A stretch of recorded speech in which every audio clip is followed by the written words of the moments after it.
Hello, my name is Kaylee Robinson. I'm going to be presenting on my patient case study that was done on Observation Day at Midwestern University on October 15th, 2025. Going over my patient profile, the age range of my patient was 20 to 25 years old.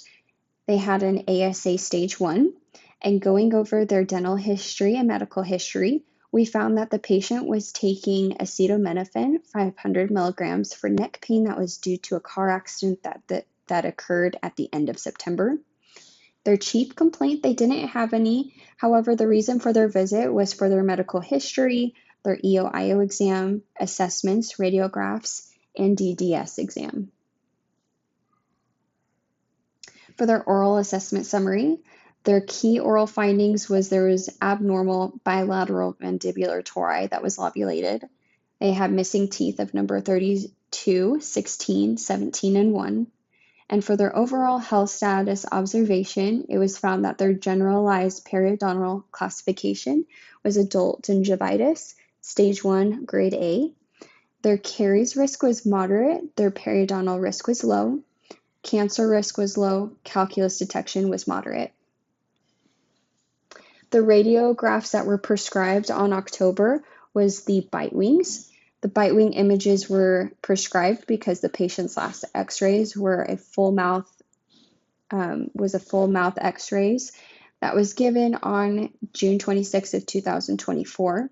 The patient was needing updated bite wings for examination in October.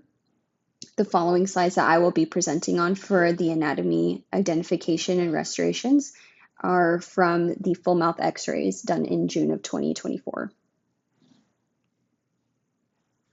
The technique that was used for the bite wings was the paralleling technique using an XCP receptor holder, beam alignment device, and a Nomad x-ray unit. The operator used the paralleling technique to better accommodate the abnormal bilateral mandibular tori that was lobulated and allowing for open contacts on the bite wing images. This slide is the full mouth x-ray mount for the patient that was done in June of 2024. And I will be using those x-rays that was done in 2024 for the anatomy identifications. This image here is the PA number 5, which shows the maxillary left lateral incisor and canine. And the identifications I found was the periodontal ligament space, which appears as a thin radiolucent line around the root of the tooth. The lamina dura, which appears as a dense radiopec line that surrounds the root of the tooth. The pulp chamber, which is part of the pulp cavity and appears radiolucent within the tooth. The incisive foramen appears as a small ovoid or round radiolucent area located between the roots of the maxillary central incisors. The median palatal suture appears as a thin radiolucent line between the maxillary central incisors. This image shows a bite wing of the left premolars. And here I identified the dentoenamel junction, also known as the DEJ, which appears as a line where the enamel, which is very radiopec, meets the dentin, which is less radiopec. The enamel, which is the outermost radiopec layer of the crown of a tooth. The dentin, which appears radiopec and makes up the majority of the tooth structure. It is not as radiopec as enamel. The alveolar crest appears radiopec and is typically located 1.5 to 2 millimeters below the junction of the crown and the root surfaces. This image shows the bite wing of the right premolars, and here I identified the external oblique ridge, which appears as a dense radiopec band that extends downward from the ramus of the molar region. The impacted tooth, which appears radiopec, showing the third molar colliding into the second molar. This image is a periapical image of the maxillary left premolars. And here I identified the nasal cavity, which appears as a radiolucent area superior to the maxillary incisors. the inverted Y, which appears as a radiopec upside down Y, formed by the intersection of the lateral wall of the nasal fossa and the anterior border of the maxillary sinus. The maxillary sinus, which appears as a radiolucent area located superior to the apices of the maxillary premolars and molars, and the floor of the maxillary sinus, which appears as a radiopec line. This image is a periapical of the mandibular central incisors, and here I identified the mental fossa, which appears as a radiolucent area above the mental ridge, the mental ridge, which appears as a thick radiopec band that extends from the mandibular premolar region to the incisor region, the genial tubercles, which appears as a ring-shaped radiopacity surrounding the lingual foramen. And this image here is a periapical of the maxillary right premolars. And here I identified the palatal root, which appears radiopec and located posterior on the palatal side of the maxillary arch. It's most commonly found in the molar teeth. For this slide, I have the radiographic interpretation of the full mouth x-rays that were done on June of 2024.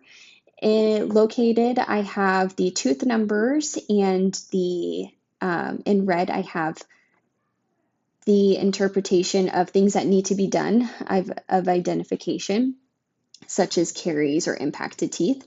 And then in blue, I have existing restorations that I have found on these images. So for these two images here, I have the right molar and the premolar bite wings. For tooth number 1, I have found that there is an unerupted impacted tooth, mesially tilted. For tooth number 2, there is existing composite restoration on the occlusal surface, which the appearance varies from radiolucent to slightly radiopec. For tooth number 3, there is existing composite restoration on the mesial occlusal surfaces. There's also a cervical burnout on the mesial distal surfaces, which is shown as a radiolucent artifact, either collar-shaped or wedge-shaped.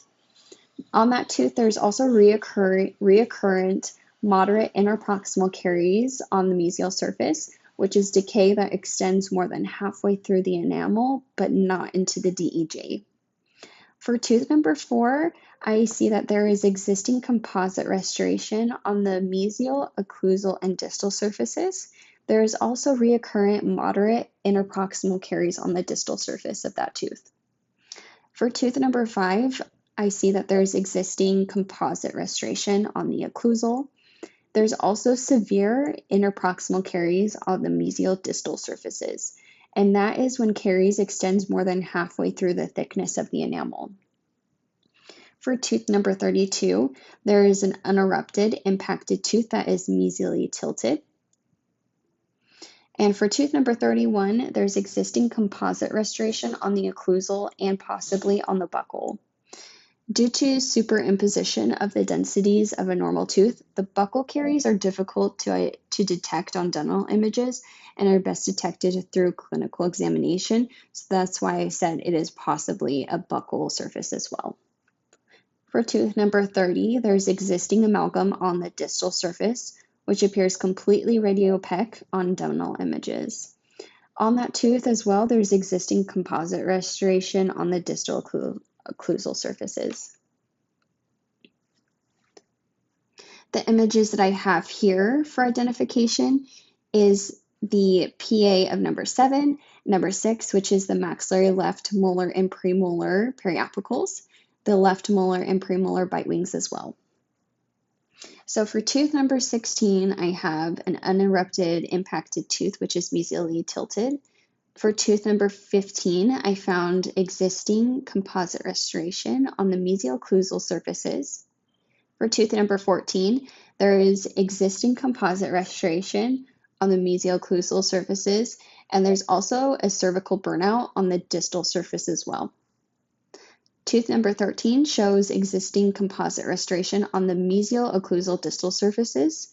For tooth number 12, there is existing composite restoration on the mesial occlusal distal surfaces.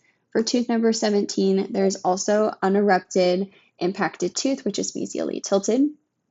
For tooth number 18, there is existing composite restoration on the occlusal and possibly the buccal surfaces.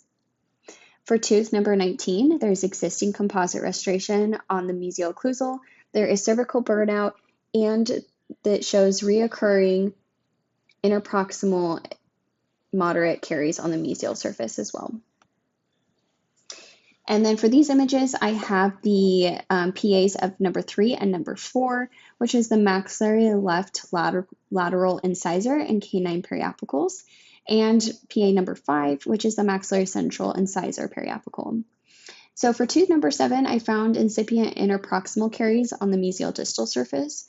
For tooth number 8, there's existing composite restoration on the mesial distal surface and possibly the lingual as well. And for tooth number 9, there's existing composite restoration on the mesial distal surface and possibly on the lingual surface as well. For tooth number 10, there's existing composite restoration on the mesial surface, and there's moderate interproximal caries on the distal.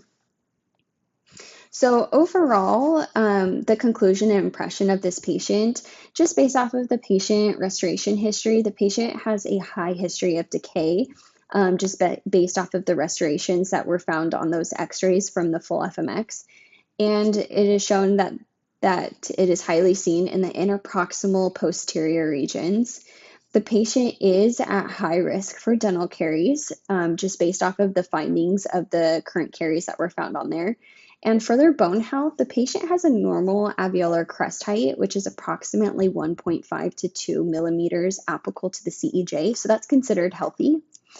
For my conclusion, I believe that the dental hygienist should follow the dental hygiene process of care to plan goals with the patient and to arrange next step visits for the restorative treatment with the dentist that was found on the past slides in red.